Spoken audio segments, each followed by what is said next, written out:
Hey, good evening, guys. Just a quick compare and contrast between the sevr new hybrid 100 grain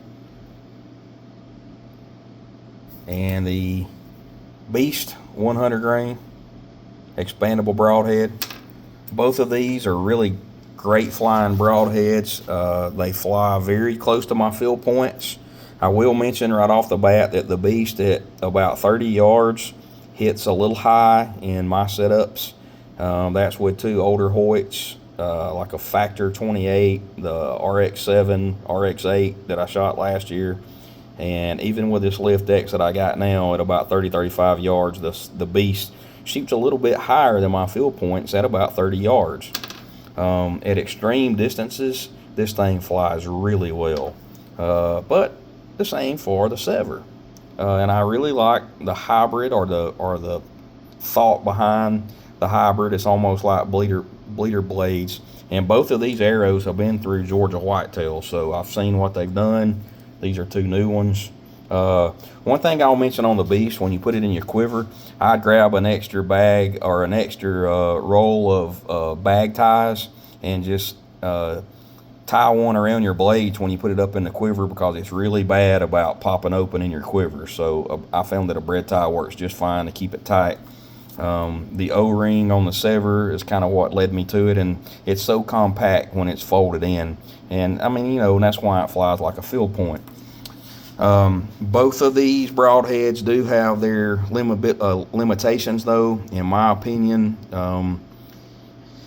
the two-blade broadhead is just not worth the similar flap that you get from your field points to your two-blade broadhead is fantastic, but it's just not worth it. It's not worth the possibilities of something going wrong when it enters a cavity of an animal.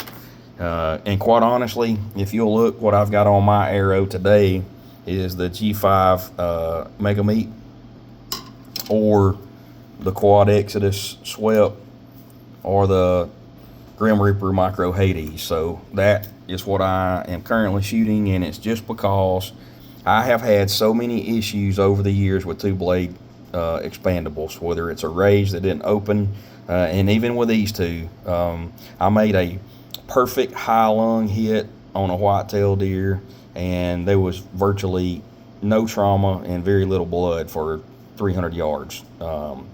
I recovered the deer, no issues, but it could have very easily been a lost deer. I had a quarter and away shot with the beast, completely passed through, left a great hole, did exactly what it was supposed to do. The bone missing technology did exactly what it did. It folded it back, and then it, I'm going to assume that it opened up when it was in the body, in the cavity. But man, I made an arrow on one of these, and I spine shot a very small doe at a very close range and got zero penetration.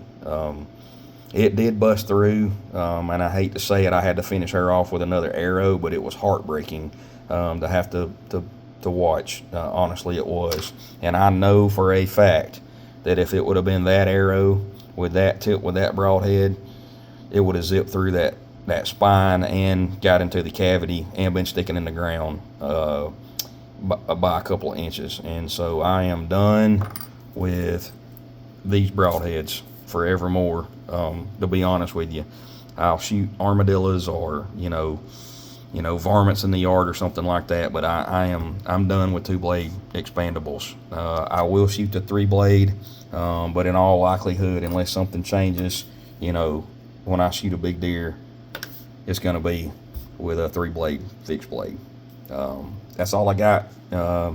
If you disagree with me, let me know. If there's some two-blade expandables that I need to try out, then please point me in that direction. But other than that, look forward to your comments, and talk to you later.